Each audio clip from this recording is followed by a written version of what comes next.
A man is dead after being hit by a car in the town of Bradford. This according to the Penobscot County Sheriff's Office. It happened yesterday afternoon on Route 221. Deputies say the man was given CPR but died at the scene. They say he's not being identified at this time. No one else was hurt. A young person is facing charges for speeding after a crash that happened in Raymond. This happened yesterday morning on North Raymond Road.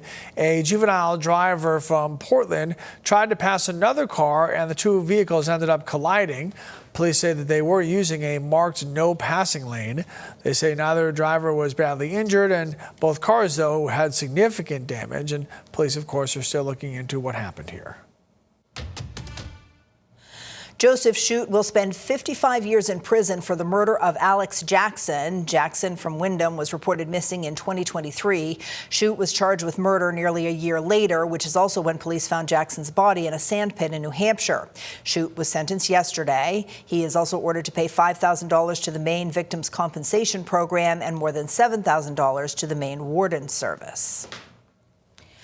Police in Lewiston say 5 teenagers are facing charges for conspiracy to commit murder. So this comes after a shooting that happened on Pierce Street on Saturday. Leaders in the city say they're taking real steps to address youth gun violence there. Our Alex Haskell has the story.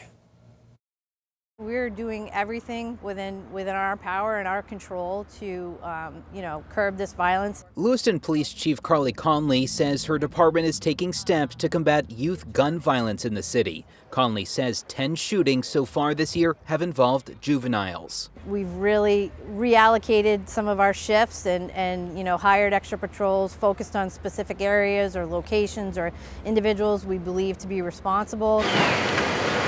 The latest incident began over the weekend when police responded to a shooting near 125 Pierce Street. As investigators followed leads, Conley says they learned a second shooting was being planned in retaliation. That investigation led to the arrest of 5 juveniles, 2 16-year-olds, 2 15-year-olds, and a 14-year-old. All 5 are charged with criminal conspiracy to commit murder. We coordinate with an assistant district attorney. We converse with them, the investigating officer, and determine what's best to proceed with for charges. Conley says all but one of the teens are also charged with violating conditions of release. That's certainly a challenge with the repeat offenders, specifically for us with the juveniles. Neighbors who lived near the site of the weekend shooting told News Center Maine they're concerned about the frequency of gun violence in the area. One man told us, quote, "I moved here from New York City and I hear more gunshots here than I did there." Conley says addressing the problem will take more than just police work. She says her department is working with community partners. We've met with the district attorney's office, the juvenile corrections, anybody that has a stake in this. We're really looking to find the long-term solution in this. And that was our Alex Haskell reporting. Conley says oftentimes guns recovered by police are stolen from vehicles or car or homes. She says officers have now seized 11 firearms in the last month. 5 of them had been reported stolen. Individual decision was right or wrong.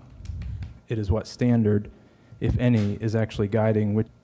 Do you have a point of order, Councilor Harriman? Lewiston City Councilor Scott Harriman has been censured for a 3rd time. The Lewiston City Council voted to censure him last night. The resolution says Harriman, who serves Ward 3, used inappropriate language during a workshop last month on the Lewiston school budget. The resolution says his behavior does not meet the City Council's rules.